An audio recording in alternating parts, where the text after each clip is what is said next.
Mais non, ça pique pas aux yeux. Mais que dis-tu, enfin? Bonjour à toi, le POC Gamer. Mais non, ça pique pas aux yeux.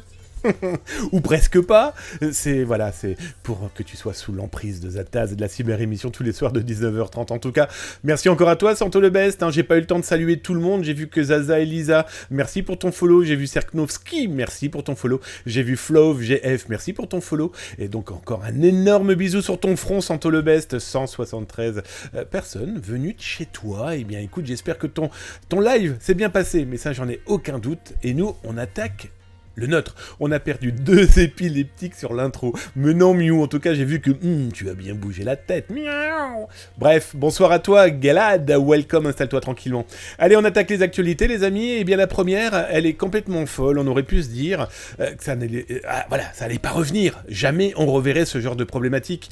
Je vous mets d'ailleurs l'article là dans le chat, juste en dessous là. Et si vous êtes sur YouTube, vous l'aurez dans le descriptif, là juste en dessous aussi, ne vous inquiétez pas. Et donc, je voulais revenir sur cette actualité où on pourrait quand même se dire que l'Union européenne, voilà, ils sont quand même avec des moyens, des hommes et des capacités de contrer les malveillants, on est bien d'accord. Eh bien c'est simple, europa.eu, c'est là où on retrouvera tous les articles de loi, toutes les politiques européennes, et ils ont plein de sous-domaines. Et que s'est-il passé encore une fois? Eh bien je vous montre la capture écran que j'ai faite.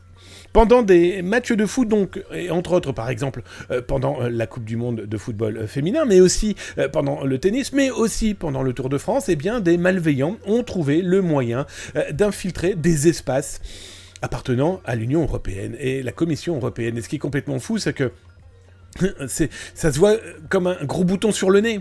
Et leur mission, c'est quoi? C'est de faire croire que vous allez pouvoir regarder des activités sportives gratuitement, sans bourse déliée. Et bien sûr, quand vous cliquiez sur les liens, vous vous retrouviez sur des sites qui vous promettaient monts et merveilles, mais il fallait verser un peu d'euros, un peu de dollars, un peu de ce que vous voulez. En tout cas, il fallait payer pour soi-disant voir ces lives, ces streams.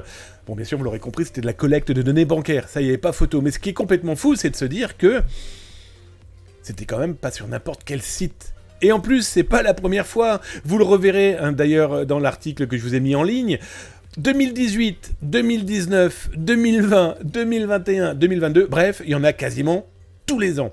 Et on pourrait se dire quand même que ça se vérifie, et là, parmi les possibilités, c'est tout simplement se créant un compte sur cet espace, et sur cet espace, eh bien, les malveillants ont commencé à diffuser soit des fausses pages, soit des faux PDF. Combien de personnes se sont fait piéger? Ça, c'est une autre histoire. La problématique, c'est que si des gens ont fourni leurs données bancaires, les malveillants vont pas les utiliser tout de suite. Ils vont commencer à réfléchir sur le sujet, peut-être en période de Noël. Bref, si vous avez cliqué sur ce genre de site, et que vous avez fourni vos données, et que vous vous êtes dit, tiens, c'est bizarre, je vois pas les compétitions sportives, je vais faire opposition, ou je verrai demain, ou il y a eu une page d'erreur. Oui, la problématique, c'est que très certainement, dans quelques semaines là, qui approchent, vous risquez d'être appelé par ces malveillants, ils vont vous faire la technique du halo, ils vont se faire passer pour votre banque, entre autres, en vous disant, tiens, il y a eu un prélèvement bizarroïde, voilà, on va vous demander quelques options et quelques actions à faire avec votre téléphone, par pitié, ne le faites surtout pas. Bon, prudence, et surtout alertez les autres.